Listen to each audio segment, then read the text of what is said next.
Hello my friends, this is Dr. Beter. Today is August 27, 1978, and this is my AUDIO LETTER No. 37. As the warm, lazy days of August 1978 draw to a close, summer is on the wane for the United States of America. With every passing day now the sun shines less brightly on our land, and already the signs are all around us pointing to a harsh and early winter. But instead of preparing, most of us are still just trying to squeeze the last bit of pleasure out of the little bit of summer that remains. These things are true, my friends, not only in the literal sense of the weather, but also in the figurative, historical sense. On all sides we in the United States are playing games with ourselves. We prefer to fool ourselves with comfortable lies than to open our eyes to the brilliant light of the truth, and our secret rulers are quick to assist us in deluding ourselves through every avenue imaginable. So it is, for example, that as the American dollar is dying en route to worldwide monetary chaos, luxurious conferences on the situation are springing up in the United States. More and more people are attending these conferences, expecting to hear what is wrong and what to do, but increasingly they see only the same stale establishment faces wherever they go, and they hear about everything except the real reasons for our economic woes. So the attendees leave as they came, ignorant of the facts and unable to protect themselves. But the lure of big-sounding names and posh accommodations is powerful, and many of the same people show up at one conference after another to be hoodwinked over and over again.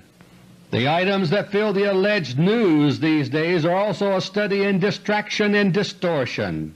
For example, tremendous publicity was focused earlier this month on the American balloonists who successfully crossed the Atlantic for the first time, but hovering over battle stations worldwide are the space-age successors to balloons and dirigibles, the Soviet Cosmospheres.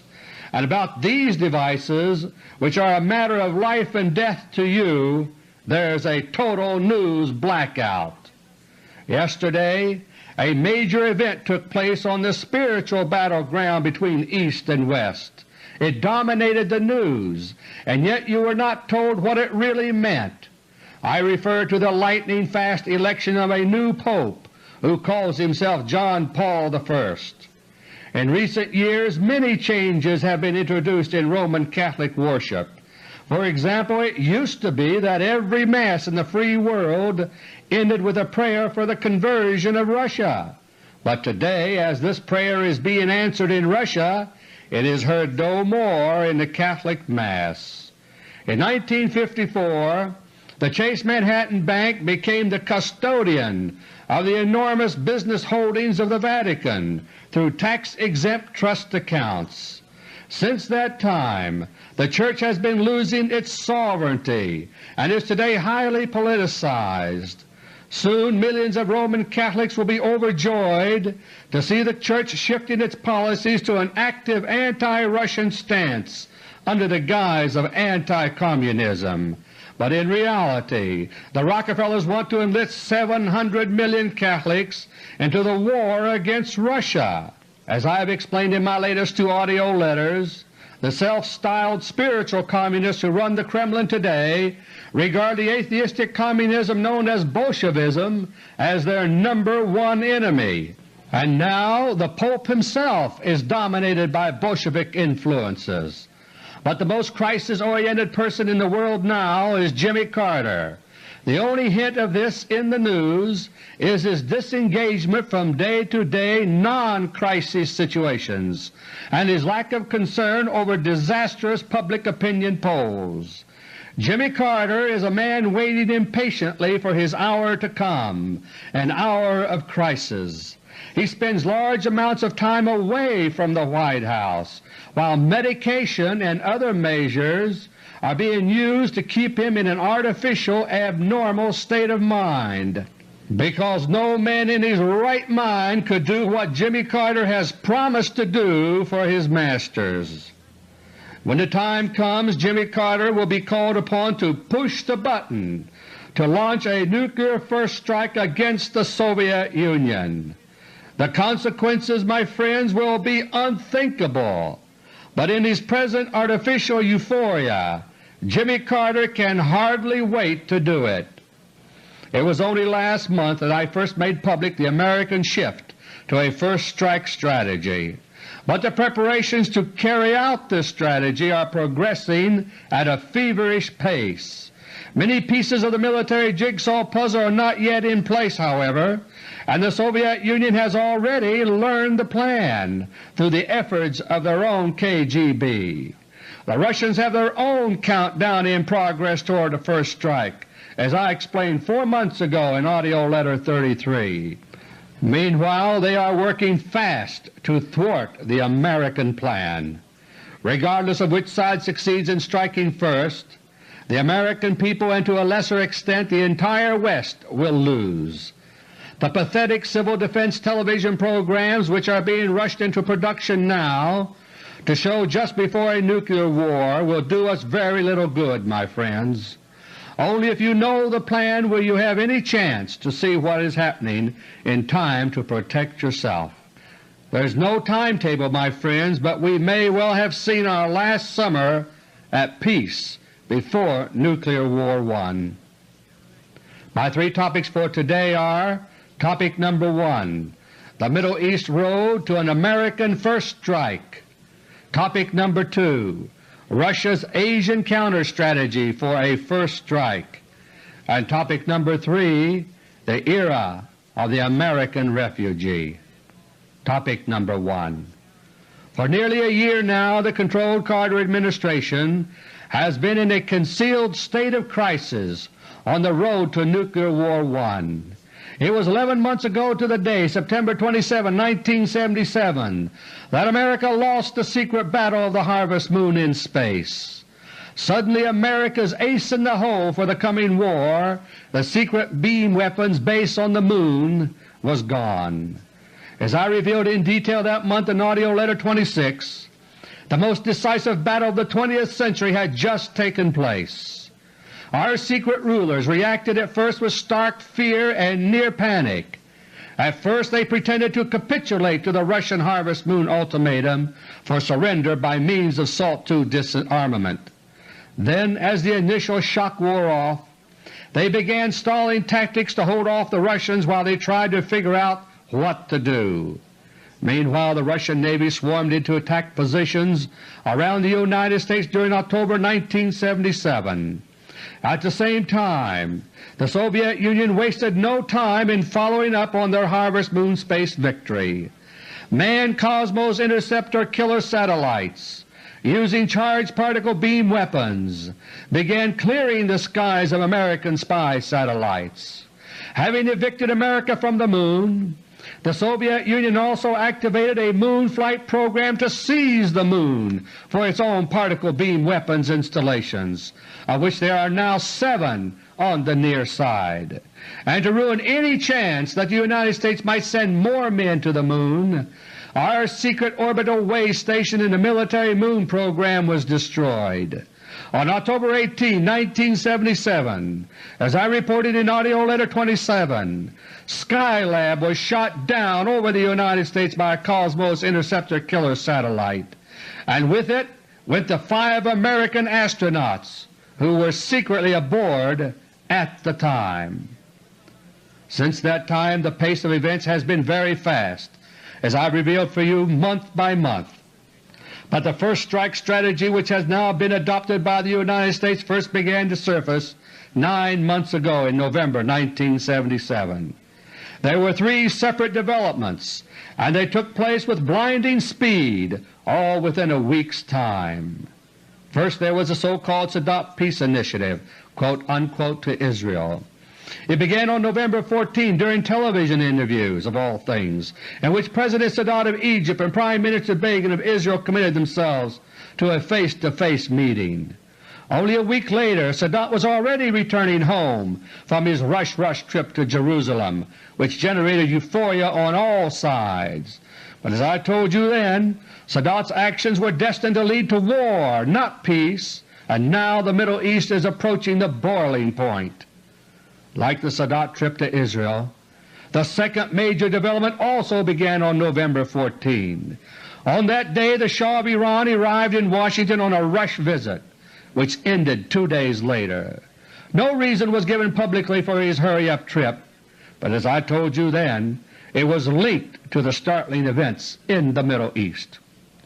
It was a busy week, my friends, because sandwiched in between the Shah's trip to Washington and Sadat's trip to Israel was the third major event.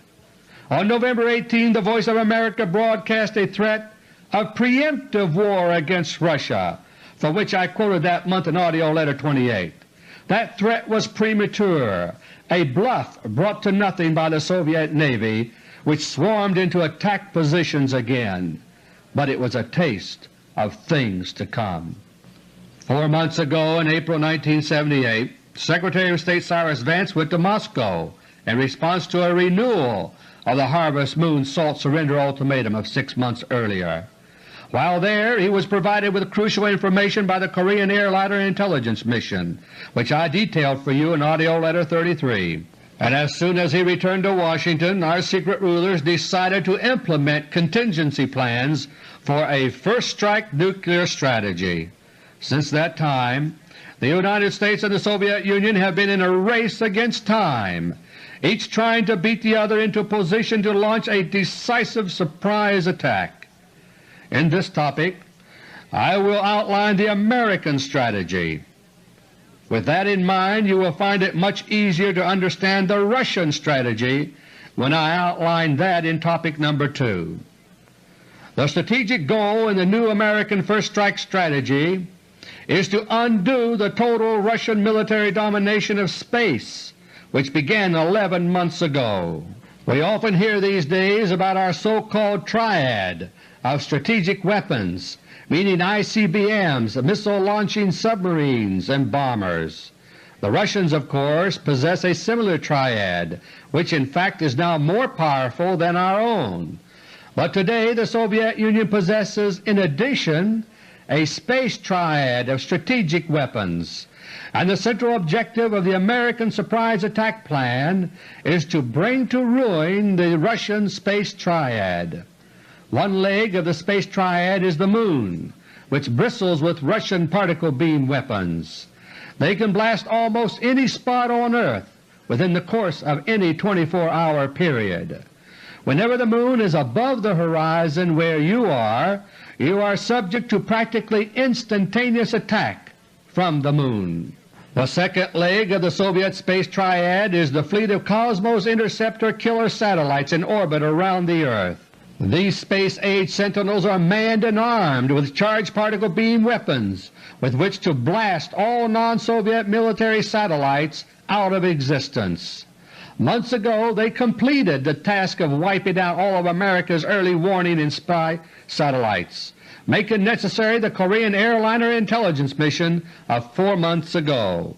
Now they remain on patrol ready to nip in the bud any attempt by the United States to reestablish a military toehold in space. The third leg of the Russian space triad is the fleet of Cosmospheres, the electrogravitic hovering weapons platforms called the anti-war machine by the Kremlin.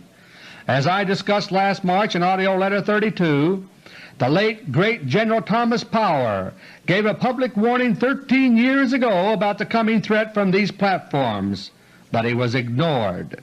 The United States could have developed these platforms too, but did not, and now the Russians have deployed them over strategic locations worldwide and in great numbers. Armed with charged particle beam weapons, they can produce weather modification effects by means of defocused blasts into the upper atmosphere. In the process they also generate violent air blasts, which were heard last winter over the United States. But they can also focus their particle beams in order to vaporize targets on the ground, at sea, or in the air. So long as the Russian space triad remains intact, the West has no hope of victory or even a draw in a war with the Soviet Union. But our secret rulers cannot shake their dream of world domination. So instead of taking measures that could prevent war, they are trying to position themselves to smash the Russian space triad. Even if they succeed, a furious and massive Russian counterattack is a certainty, and our secret rulers know it. But they believe there is a chance that the conflict will finally sputter out into a stalemate if the Russian space triad can be neutralized. And beginning from the smoking ruins of this stalemate, they think they will be able to start over again about as well off as the Soviet Union. The price of achieving this desired stalemate has already been studied with the aid of think tank computers. If the American first strike turns out to be a spectacular success, there could be 255 million fatalities in the United States, the Soviet Union, and Great Britain, plus a few million in selected other target areas. But even in this best case, however, more than half the casualties will take place in the United States, which, unlike Russia, is naked in terms of civil defense. If things do not go so well, though, the computers say that up to 350 million people may die before the stalemate point is reached. The United States has no effective means by which to attack the Soviet space triad directly. But there is one weak point which is shared by all three legs of the Russian space triad, and that weak point is logistics. The cosmonauts who man the particle beam bases on the Moon depend for their lives on regular supply missions from Earth.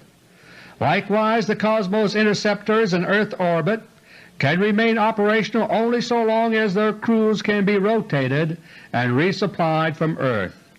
And the Cosmospheres, too, require periodic servicing and resupply in order to keep operating. The centerpiece of the American first strike, my friends, is to be a knockout punch at Russia's space logistics network. The plan is to destroy all 4 Soviet cosmodromes, plus the Cosmosphere installations in central Siberia in a fast, well-coordinated blow. Immediately following this initial blow, there is to follow a full-scale nuclear attack by the American triad of ICBMs, Poseidon missiles, and bombers. The key weapon to be used in the attack on Russia's space bases is a secret weapon which until now has never assumed great importance. For a change, it is a weapon which the United States did develop while Russia did not. It is a strange hybrid machine called a submersible aircraft, or subcraft for short. A subcraft is an airplane which can land on water, change its configuration, dive and travel underwater like a submarine. Then, near its destination, it can reverse the process and seem to come from nowhere as it attacks the target from the air. Subcraft development began in the United States in the early 1960s. Those available today do not dive very deep, and they are not very fast either underwater or in the air. Their strength lies in their ability to sneak past enemy defenses. Submerged, they have surprisingly long endurance and range due to a small nuclear power plant derived from space technology. They can travel through shallow coastal waters where sonar detection is all but impossible, and their relatively small size and quiet operation also help reduce the chances of detection. In the air they duck under radar by flying at treetop height, and they are so quiet that they attract little or no attention en route to the target. The critical role of subcraft in the American first strike plan is the result of geography. They are not involved in the part of the attack plan directed at the Cosmosphere bases in central Siberia, but they are the key ingredient in the planned attack on Russia's 4 cosmodromes. The real estate of 3 countries is critical to the first strike plan. The countries are Norway, Iran, and China. Staging areas in all three must be used if the first strike plan is to succeed in knocking out the Russian space triad. From the fjords of northern Norway, American subcraft are to head eastward underwater, straight into the jaws of the Russian Bear. They will have to make their way past Murmansk, which teems with Russian submarines. Continuing onward, they will follow the shoreline of the Kola Peninsula around and into the White Sea. Then they are to penetrate southwest into the White Sea to the vicinity of Onega before surfacing at night. From there it is a short flight of little more than 100 miles to their target, the Plesetsk Cosmodrome. If the plan works, night will be turned to day, as the Cosmodrome is consumed by nuclear fireballs. For the other three Cosmodrome attacks, Iran is to provide the staging areas along the south end of the Caspian Sea. Two subcraft contingents are to travel submerged roughly half the length of the Caspian, then fly east across the Ust-Urt Plateau to the Aral Sea. There they are to submerge again and proceed to the northeast side until it is time to attack. The third subcraft contingent from Iran is to travel northward the entire length of the Caspian and then lie in wait for the moment of attack. In the attack itself, the subcraft squadron in the north end of the Caspian will surface at night. Heading northwest, they will fly roughly 250 miles to attack the Kapustin Yar Cosmodrome east of Stalingrad. Meanwhile, subcraft will surface in the Aral Sea and fly northeast. The first group will head for the original Baikonur Cosmodrome some 250 to 300 miles away. Shortly afterward the other group will take off to attack the Tuyuratam Cosmodrome barely 100 miles distant. If all goes according to plan, the cosmodromes at Kapustin Yar, Baikonur, and Tuyuratam will erupt into nighttime nuclear fireballs at the same time as the Plesetsk Cosmodrome far to the north meets the same fate. In this manner, the subcraft attacks from Norway and Iran are intended to cripple two of the three legs of the Russian space triad, the Moon and the orbiting Cosmos interceptors. That leaves only the Cosmospheres. The Cosmosphere bases are located in central Siberia, far from any body of water that would be useful to submersible aircraft. First there is Semipalatinsk, where both underground nuclear tests and particle beam weapon tests are carried out. At Semipalatinsk the Cosmospheres are assembled and outfitted with their nuclear power plants and particle beam weapons. Then they are transferred 400 miles northeast to the Novosibirsk Science Center, where the operational Cosmosphere base is located. The key to the American attack plan for the two Cosmosphere installations is northern Sinkian Province, China. From there to Novosibirsk, the primary target, it is only 400 miles, and the secondary target, Semipalatinsk, is less than 300 miles distant. The Rockefellers are trying to move heaven and earth to persuade China to open up Sinkian Province to a secret American attack force. The attack from Sinkian Province is to be built around very high-speed, remotely piloted airplanes called RPVs, which have been under development for years in both Russia and America. Since the pilot stays behind on the ground and guides the plane by remote control, a RPV is much smaller than an equivalent piloted airplane. It can also perform evasive maneuvers so violent that the pilot would be crushed if he were aboard. Our secret rulers believe that enough of these aircraft can penetrate Russian defenses to ensure destruction of the Siberian Cosmosphere installations. My friends, I have now told you about the strategic objectives and techniques which are being planned for the American first strike against Russia. But you must know about one additional key to this suicidal plan. I refer to the Middle East crisis now building up, which is intended to light the fuse for Nuclear War I. A few days from now the Camp David summit between Sadat of Egypt and Begin of Israel is to get underway. Our secret rulers are trying to ensure that a new Begin will emerge from these meetings to delight the public. Suddenly the hard-line attitudes of recent days will seem to evaporate on both sides, much to everyone's surprise. Conciliation and mutual concessions will become the order of the day, and the joyful shouts of "Peace! Peace!" will ring in our ears. The euphoria surrounding the outcome of the Camp David Summit will be like an echo of the high hopes of last November 1977, just after Sadat's trip to Jerusalem. As a result, most of us will pay little attention to the foundation on which all else will rest. Underlying all the smiles and happy words, there is to be an agreement by which American troops will be sent to the Middle East as supposed guarantors of the peace. It will all be made to appear logical and honest, and no one will dare to raise a finger to criticize this plan. But now let me tell you what is really planned, for only if you know the truth will you have any chance to protect yourself in the disastrous days that lie ahead. The arrangements agreed to at the Camp David Summit are to set the military stage for an horrendous incident to provoke war in the Middle East.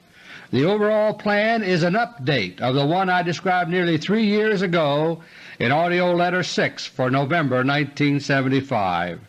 Here now is the full outline of the new American strategy for preemptive nuclear war against Russia. This terrible war plan, my friends, has nothing to do with preservation of our so-called national security. It is a last-ditch Rockefeller blueprint for national suicide. First, the Camp David Summit is to set the stage for Middle East war, while seeming to do the opposite. Then, as soon as the Special American Forces are in position for their strikes against the Russian Space Triad, a major incident will poison the Middle East peace atmosphere overnight. One option involves the Sinai, but other options are also being prepared. But regardless of the details of the incident, it will be staged in such a way that the finger of guilt will point toward Saudi Arabia. Tensions will build fast, and with them American public opinion against Saudi Arabia. Meanwhile, the Rockefeller propaganda machine will excite fears that somehow the Soviet Union is preparing to move full blast in the Middle East.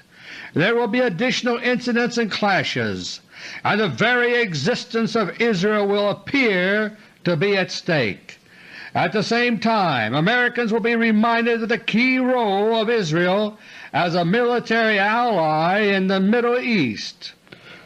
American public opinion will be inflamed with fear for Israel, anger at Saudi Arabia, and a desire to get tough with Russia.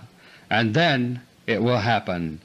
In the world's first limited nuclear strike, Saudi Arabia will be brought to her knees at a single blow. The wellheads of Saudi Arabia's mammoth oil fields will vanish in nuclear fireballs. Desert sand will fuse into radioactive glass, capping off the oil wells. Radioactivity will prevent reopening the wells for at least 10 years according to CIA estimates. The world will be badly shaken by witnessing this first use of tactical nuclear weapons, but the Rockefeller propaganda machine will paint it in the best possible light, drawing upon the carefully constructed image of Saudi Arabia as a threat to Israel's existence. It will even be said that the short, decisive attack on the oil fields was a relatively humane act, having spared Saudi population centers. In this way nuclear warfare will begin to be domesticated in our minds and unthinkable no longer. The cut-off of Saudi Arabian oil will trigger gas rationing in the United States and severe dislocations in Europe and Japan. This will provide an excuse for Jimmy Carter to declare a national emergency as the United States secretly prepares to go to war. Jimmy Carter's energy crisis, that is, the moral equivalent of war, will be manipulated into reality. Across the Persian Gulf from Saudi Arabia, Iran will react to the oil field raid by going on a full-scale nationwide alert. The Shah will point to the serious rioting of late, which has an anti-Western flavor. He will point to ominous behavior by the Soviet Union, and he will raise the specter of a Russian attack on Iran like the American-Israeli attack on Saudi Arabia. With Saudi Arabia gone, Iran will be America's largest remaining source of Middle East oil. With gas rationing already underway by then, Americans will find the Shah's warnings very frightening. The Shah will publicly remind Washington of the "total United States commitment to come to Iran's aid in an emergency," which was announced last November 16, 1977. The American public will demand that it is time for the United States to stand up to Russia, and with full public support American troops and weapons will pour into Iran. From that point onward, the outbreak of Nuclear War I will be all but impossible for the public to follow by way of the so-called news. Incidents and clashes will condition the American public to the increasingly aggressive behavior of Russia. We will hear more and more about civil defense, especially about plans to evacuate our cities in the event of war. But when it happens, all who have trusted the United States government and the major media will be caught completely by surprise. It will begin, according to the American First Strike strategy, with the surprise attacks against the Russian space triad. The attacks against the 4 Cosmodromes and the 2 Cosmosphere installations are to be timed so that they all occur simultaneously. Then the all-out American nuclear follow-up attack will be launched. Special preparations are underway now to make this follow-up attack on Russia more effective and to evade the Soviet defense system as much as possible. For example, America's fleet of giant Titan II ICBMs are being modified for fractional orbital bombardment by Martin Marietta, the Titan's manufacturer. This work is being financed through a number of secret avenues. One example is the $32 million contract from NASA to build a rescue rocket for Skylab, which of course no longer exists. Only 3 days ago a freshly modified Titan II near Rock, Kansas attracted nationwide attention due to an accident that occurred just after it was reinstalled in its silo. When it was being reloaded with propellants, a leak sent poisonous reddish fumes towering into the sky. Another factor in the follow-up American nuclear attack is to be high-power laser weapons in 2 ways. The first way has to do with our ICBMs. Floating over all American ICBM installations today are Soviet Cosmospheres. They are there in order to blast our ICBMs at the moment of launch using their charged particle beam weapons.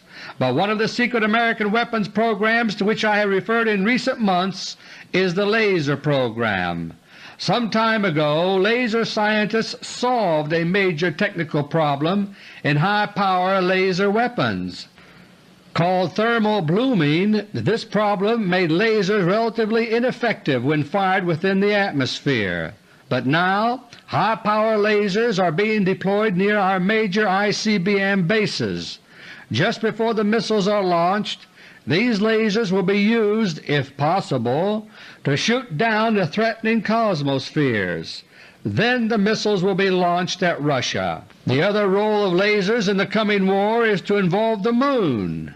Our secret rulers know very well that the destruction of Russia's Cosmodromes will trigger a furious counterattack, and in particular the lunar particle beam bases are certain to start blasting American targets on Earth in an all-out attack. In order to at least reduce the damage which the Moon will be able to inflict, several extremely high-power lasers are now deployed on CIA-controlled ships at sea. Their job is to fire at the 7 Russian bases on the near side of the Moon, knocking out or damaging as many as possible.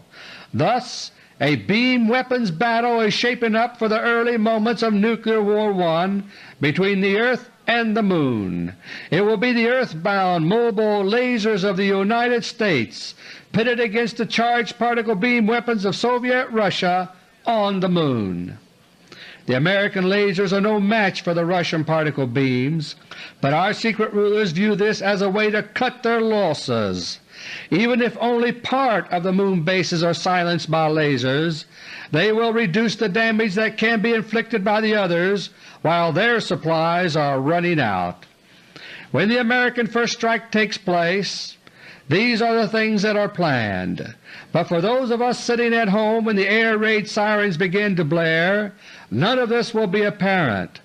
All we will know is that suddenly the unthinkable is happening. We are under nuclear attack. At the same time, Russians will be experiencing the same thing, but with one major difference. They have been provided with a network of civil defense blast shelters that will save many of their lives. You and I have not. Topic number 2. The American First Strike Plan is a last-ditch attempt by our secret rulers to snatch not victory but mere stalemate from the jaws of defeat. Even at that, the plan will fail if any part of the Russian space triad survives intact, and our secret rulers are closing their eyes to fatal flaws in the entire strategy. These flaws are so major that the Kremlin now plans to permit early parts of the plan to be carried out, because in this way our secret rulers will give Russia the perfect excuse for her own crushing first strike against America. In AUDIO LETTER 33 4 months ago, I revealed that the Kremlin is clearing the decks to go to war. In this the Russians want to get several major matters taken care of before Nuclear War I, so that America can be smashed at minimum cost to Russia. The Politburo committed Russia to a definite countdown toward war on April 22, 1978, as I revealed in AUDIO LETTER 33. The major objectives in this countdown are still as I told you then, and progress is being made rapidly on them all. First is the matter of conditioning the Russian people for war. This task has already been carried a long way. The Pravda warning, which I quoted last month about the cliffs of confrontation, is but one example. The second major objective is for the completion of the invasion preparations in Canada and Mexico. I first described these to you 5 months ago in AUDIO LETTER 32. Earlier this summer in June, the process was speeded up in Canada after Canada expelled all United States fishing vessels from her waters, and in Mexico Russian troops and equipment, including tanks and neutron bombs, are being funneled in through the Yucatan Peninsula. The third major objective in the Russian war countdown has to do with Red China. Before war comes with America, Russia must neutralize China as a threat, one way or another.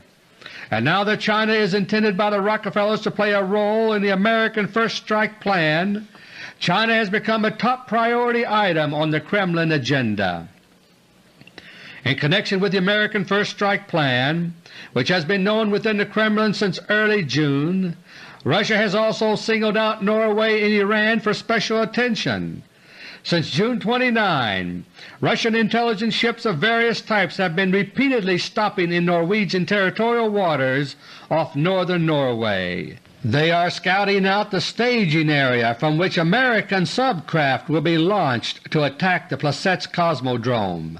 And in Iran, anti-Western rioting is now seriously threatening the Shah's control over the country.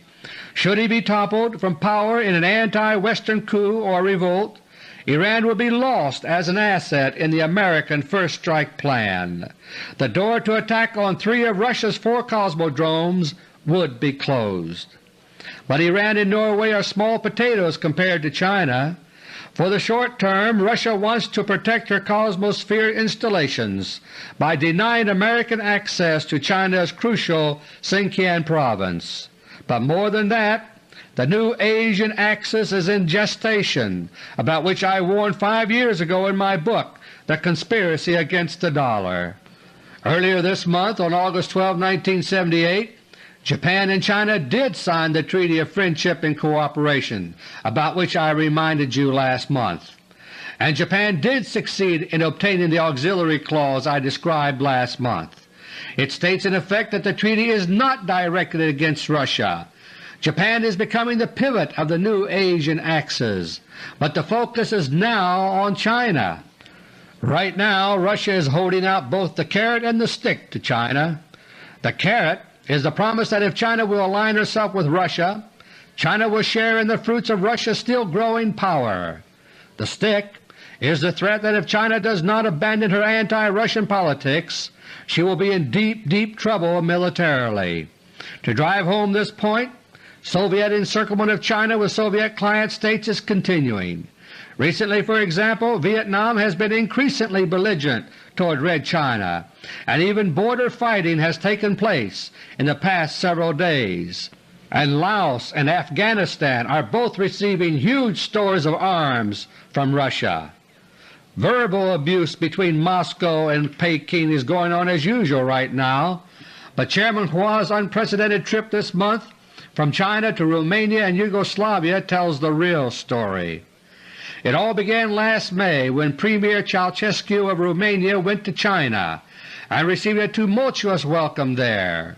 Ceausescu, my friends, has been portrayed in news reports in America as a sort of fence-sitter in the Soviet orbit, but that's not correct. He is Russia's ace go-between in sensitive dealings with other countries. In Peking last May, Ceausescu conveyed Russian overtures for a reconciliation to Chairman Hua. This led to Hua's follow-up trip this month to Romania plus Yugoslavia and Iran. Last month, on July 13, China sent a clear signal to the Kremlin indicating interest in Russia's overtures. On that date, China severed her long-standing ties with Albania, which is strongly anti-Russian. Scarcely a month later, on August 16, Hua arrived in Bucharest, Romania, a Russian satellite. Meanwhile, Ceausescu had visited Leonid Brezhnev No. 2 in the Crimea in order to find out what to say to Hua. While Hua was in Romania, he was greeted warmly by the Russian ambassador to Romania at a reception, contrary to news reports in the United States, and Romania agreed to give China a consulate on the Black Sea. From there the Chinese will be able to observe movements of Russia's Black Sea naval fleet. This is intended as a gesture of good faith by Russia to China. When Hua left Romania, he went next to Yugoslavia. The reason for his visit reflects the increasingly similar thinking about some things by the Russian and Chinese ruling circles. I mentioned last month that those who run Russia today have accepted the verdict that socialism is not workable and that already collectivized agriculture is being phased out. Hua's interest in Yugoslavia, in a parallel vein, was to study the Yugoslav factory worker self-management system, free from political Central Committee controls. My friends, the tug-of-war between Russia and the United States over China is intensifying, but with every passing day it becomes more certain that Russia will win in this contest. The truth has to be faced. Once Russia and China are teamed up once again, the new Asian axis will spring into being almost overnight, because Japan, the third leg of the axis, has already been striving for good relations with both of the other powers. The new Asian axis will be cemented by more than racial ties and economic benefits. They all share a unifying drive for revenge against the United States and the West.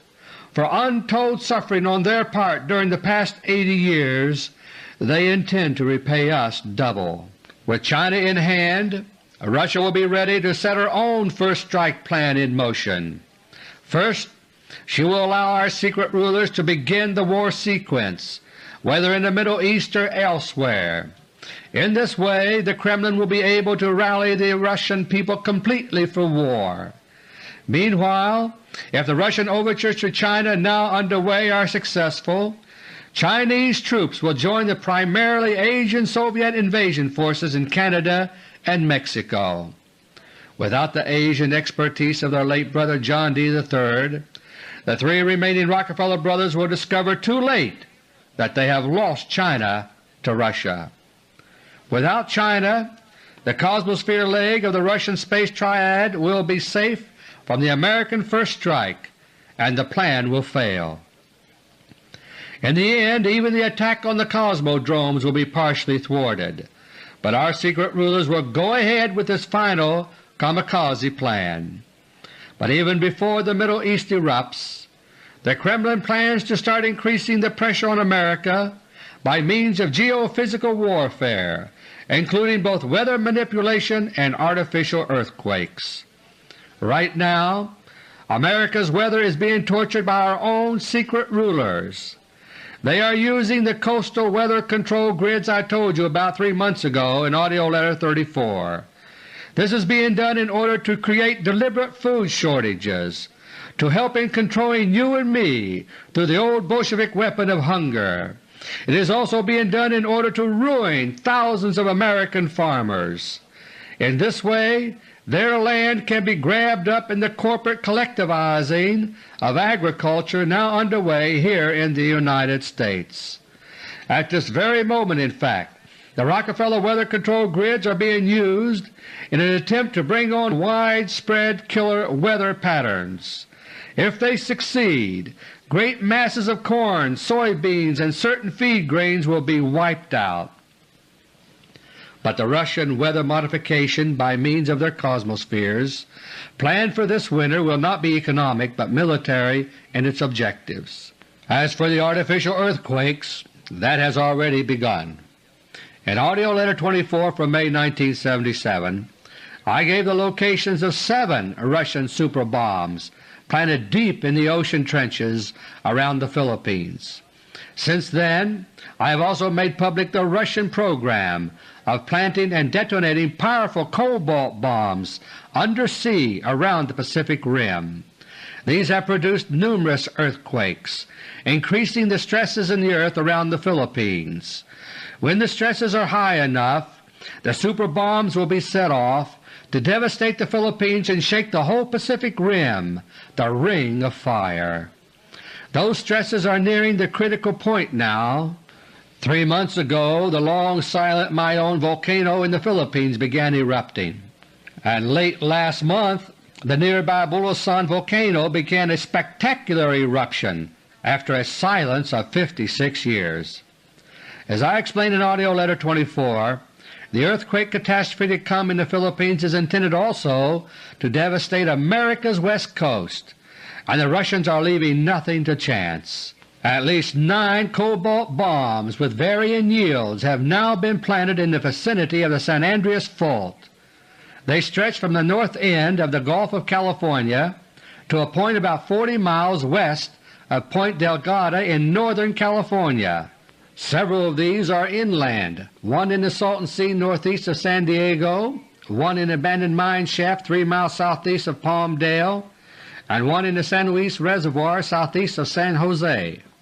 There is also a very powerful cobalt bomb now in San Pablo Bay, northeast of San Francisco. Should it be set off in such shallow waters, the entire area will be blanketed by deadly radiation for a generation. 2 weeks ago today, on August 13, one of the other bombs was set off. It was in the ocean 7½ miles south of Santa Barbara. Some people heard what they described as a powerful explosion, followed shortly after by the earthquake itself, and one eyewitness in the mountains who happened to be looking in that direction described what he saw. Quote, "There was a great huge spout of water. It rose up and then fell back. The quake came right after that." Unquote. The next day the National Security Council held a crisis meeting. The decision was made to play down the Santa Barbara incident because America is not yet ready to go to war. Topic number 3. My friends, for 200 years and more, the shores of America have promised haven to refugees from all over the world. But now the United States has thrown away her unique heritage. The American dream is ending in a nightmare, and for the very first time ever, the era of the American refugee is dawning. We will be refugees from economic oppression, from hunger, from war, and from Bolshevik revolution. For 80 years, beginning at the time of the Spanish-American War, the United States has been selling her soul step by step. Our secret rulers have caused needless suffering, tragedy, and death on a scale that has no precedent in all of human history, and yet, with only scattered exceptions, we the American people have blinded ourselves and accepted all that has happened. In this way we have made ourselves party to the satanic actions of the Rockefeller cartel, and we will surely pay the price. Today everyone is wondering why the dollar is dying. American tourists overseas are finding that the so-called almighty dollar is becoming a powerless midget. When interviewed by television reporters, they say things like, quote, "Is there something going on in the States that I don't know about?" unquote. 5 years ago, when something could still have been done about it, my book The Conspiracy Against the Dollar was published. It told in detail what was coming, why, and who was responsible. But 5 years ago no one was hurting yet, so the American people relaxed and did nothing. Today everyone can see it happening, but now it's too late to save our economy. So now American economic refugees are beginning to do the only thing they can do for themselves and their families. They are fleeing from the dollar and even from America itself. By the same token, the advance information I have made public about hunger due to weather control and about the coming Bolshevik Revolution is generally being ignored now. People are not hurting yet, so why think about such things? But when it happens, those who succeed in escaping will be among history's most pathetic refugees. But worst of all, Nuclear War I is looming. Here too the chances for preventing disaster have been forfeited. Therefore, my friends, my advice to all who will listen is to make serious preparations to leave the United States, if you can possibly do so. And before you say, "I can't do that," please think very hard.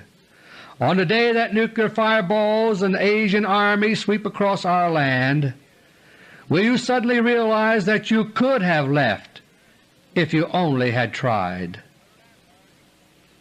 Until next month, God willing, this is Dr. Beter. Thank you, and may God bless each and every one of you. 1. The Middle East Road to an American First Strike. Topic number 2. Russia's Asian Counter-Strategy for a First Strike. And topic number 3. The Era of the American Refugee. Topic number 1. For nearly a year now the controlled Carter administration has been in a concealed state of crisis on the road to Nuclear War I. It was 11 months ago to the day, September 27, 1977, that America lost the secret battle of the Harvest Moon in space. Suddenly America's ace in the hole for the coming war, the secret beam weapons base on the Moon, was gone. As I revealed in detail that month in AUDIO LETTER No. 26, the most decisive battle of the 20th century had just taken place. Our secret rulers reacted at first with stark fear and near panic. At first they pretended to capitulate to the Russian Harvest Moon ultimatum for surrender by means of SALT II disarmament. Then, as the initial shock wore off, they began stalling tactics to hold off the Russians while they tried to figure out what to do. Meanwhile the Russian Navy swarmed into attack positions around the United States during October 1977. At the same time, the Soviet Union wasted no time in following up on their Harvest Moon space victory. Manned Cosmos Interceptor killer satellites, using charged particle beam weapons, began clearing the sky for his masters. When the time comes, Jimmy Carter will be called upon to push the button to launch a nuclear first strike against the Soviet Union. The consequences, my friends, will be unthinkable, but in his present artificial euphoria, Jimmy Carter can hardly wait to do it. It was only last month that I first made public the American shift to a first strike strategy, but the preparations to carry out this strategy are progressing at a feverish pace. Many pieces of the military jigsaw puzzle are not yet in place, however, and the Soviet Union has already learned the plan through the efforts of their own KGB. The Russians have their own countdown in progress toward the first strike, as I explained 4 months ago in AUDIO LETTER 33. Meanwhile, they are working fast to thwart the American plan. Regardless of which side succeeds in striking first, the American people and to a lesser extent the entire West will lose. The pathetic civil defense television programs which are being rushed into production now to show just before a nuclear war will do us very little good, my friends. Only if you know the plan will you have any chance to see what is happening in time to protect yourself. There's no timetable, my friends, but we may well have seen our last summer at peace before Nuclear War I.